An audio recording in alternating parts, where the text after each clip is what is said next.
At the end of the last episode, we looked at the research and the data, and I suggested that a game that most women would enjoy would be a plot-heavy story involving the development of meaningful relationships before the characters engage in coitus. Once things do start to get hot and heavy, a lot of time is taken in foreplay with a focus on showing that all the participants are actually enjoying themselves.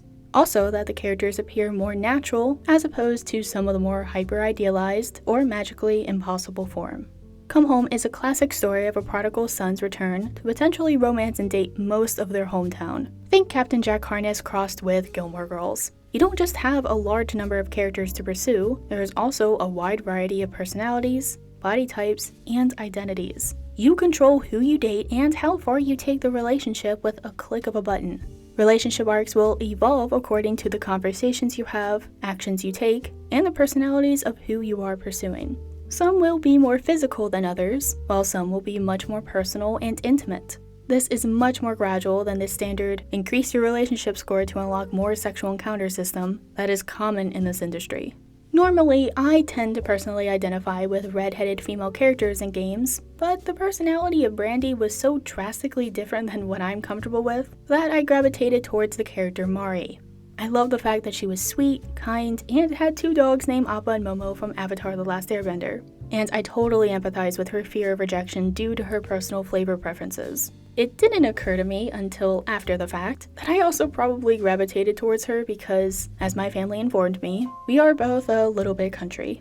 As you can probably see, none of that really has anything to do with a standard accelerated romantic arc like you would see in a game like Treasure of Nadia, my game of the year for 2021. What is most popular in this industry is not necessarily the type of flavors and content that most women would enjoy. If you look at Treasure of Nadia, the body types of all the female characters are virtually identical. And while there is some variation in the personalities of the female characters at the start of the game, by the end of this adventure, they are basically uniform in their likes, behaviors, and appetites.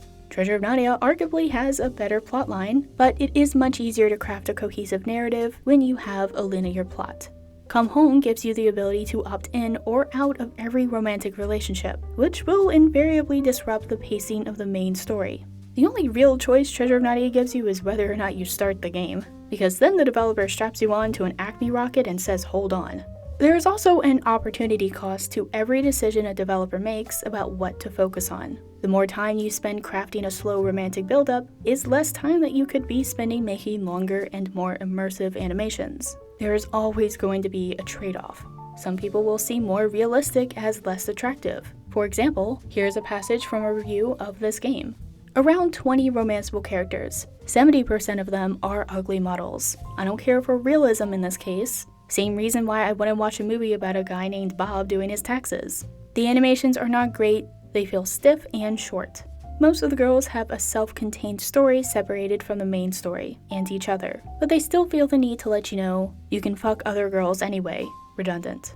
Don't get me wrong, this game is overwhelmingly popular on Steam and is overall a great game, but no game is going to appeal to everyone.